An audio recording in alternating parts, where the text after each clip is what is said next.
You know, I mean, we've seen Sice around here.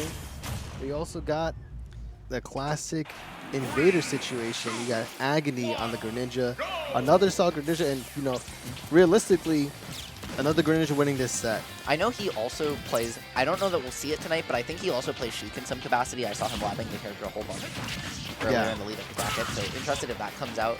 Sice, great Falco player from Connecticut, so definitely excited. Yeah, and so we're getting into this here, and it just seems like this is how Greninja kind of is at a higher level than, you know, the one we previously saw. Really kind of playing to that space, weaving in and out. Falco, a character that once he gets in, kind of gets a lot going. So I think this is kind of the perfect storm for Agony here. You know, he doesn't have to worry about this someone who's gonna like rush him down. He's gonna just have to play someone who wants to get close, but realistically can't do it all that well. Absolutely, and we see Sice getting the up tilt there, but not managing to capitalize on it. Agony doing a great job capitalizing on getting back down there and taking that first stock. And it's really interesting because, as you said, Falco, once he gets in, gets a lot, but doesn't have a ton of tools to get in. He's got, you know, he's got his up tilt, he's got his nair, and he's got his fair air, and he's got down tilt, and that's about it. He's got so much. I mean, the only thing that kind of goes against him is people with no morals, right? Yeah. So that's the thing, right? So Sice able to get some conversion there because of, like, you know, essentially just finally getting something, and ooh, down air, up tilt, up air. That's gonna do it. That, I think he could have lived that. It didn't look like perfect DI from Agony there, but sometimes that's a mix-up. Absolutely, and good job by Sice, especially with that down air and not following up on it. He was definitely, I think, caught him a little off guard on what he was doing there. And now we're just looking into, you know, just how the neutral is kind of played out, right? I mean, these lasers that Sice kind of pokes in aren't really what matters. Check out that dash dance. Yeah, he is synced in, bro. He's ready. I mean, the big thing here, right, is these lasers don't matter as much as the Shuriken does, and the more impatient player here, the more impatient player is always going to be Sice. Yep. And that's how you got that stop. And one of the interesting things here, too, is a lot of players don't know the Falco matchup. I know here they do. We have a couple Falco players, but a lot of players don't.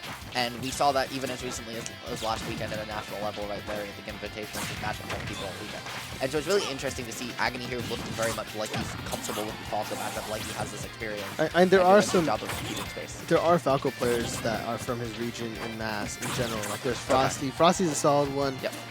Definitely no slouch.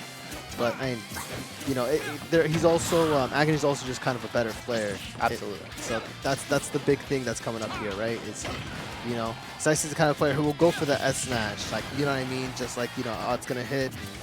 But Agony's someone with more control, and it makes a very big difference. Absolutely. Sice has thrown out a couple of those landing up airs. None of them have connected yet.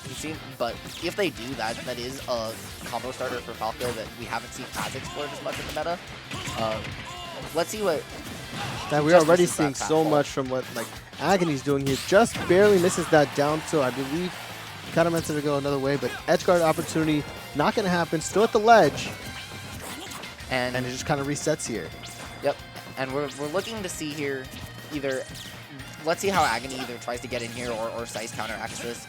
The Water Shurikens are making it very hard for Sice to get in. He's throwing out that Reflector, which is a frame 1 reflect option, but also does have a bunch of red lag, and so definitely a little bit of a stalemate, but this SD unfortunate there. SD. Sice putting himself in the corner, which is not really the position he wanted to be in the first place to get a player with as good movement as Agony, or against Greninja in general, and then also just, unfortunately, just SDing, and it happens to all of us, but it's never fun to see in if you wanna talk about matchup and familiarity, I mean, what I'm seeing here is that I think Sice doesn't know this matchup as well as he might like to, right? I think the real issue is he's just like, oh, what am I gonna do? I'm gonna hang back and laser.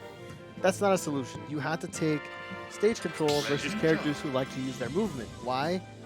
You know, where are they gonna move to? They have no stage. That's the whole point. Sice over here kind of just laying back with these lasers. Those lasers won't knock him back far enough for him to have to gain stage control. They won't do anything but kind of annoy him. And the thing is that Agony here will just do it all day. He doesn't mind. It's no big deal. We're gonna move to a smaller stage now, though. Yep, small battlefield coming out. Definitely that dual plat layout. A favorite of a lot of Ultimate players across PS2 in this stage here, and definitely interesting to see what Agony does with more space.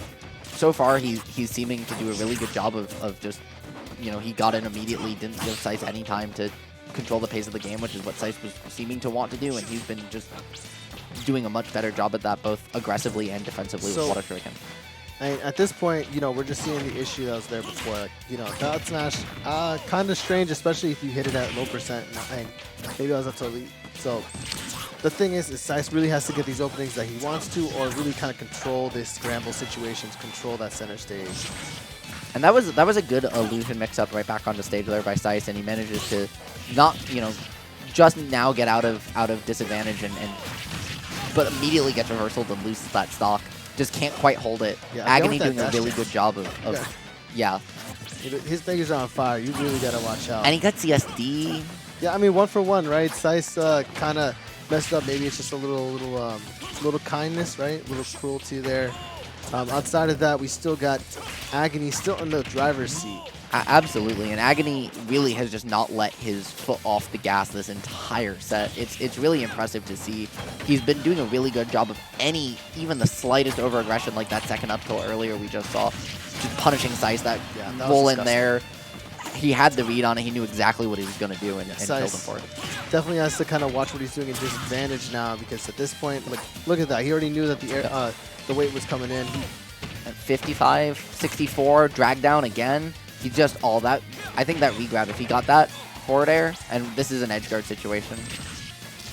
Oh, very strange. That block almost kind of netting that stock. I mean, it was very unrealistic, but just going to reset him here. Greninja having a very good recovery as well. It doesn't have hitbox, but has just about everything else you want. And that up smash, just taking the set there. Another high illusion from Sice onto the platform, getting punished by an up smash. We saw that throughout the set, doing a really, really good job of any time Sice was in the air,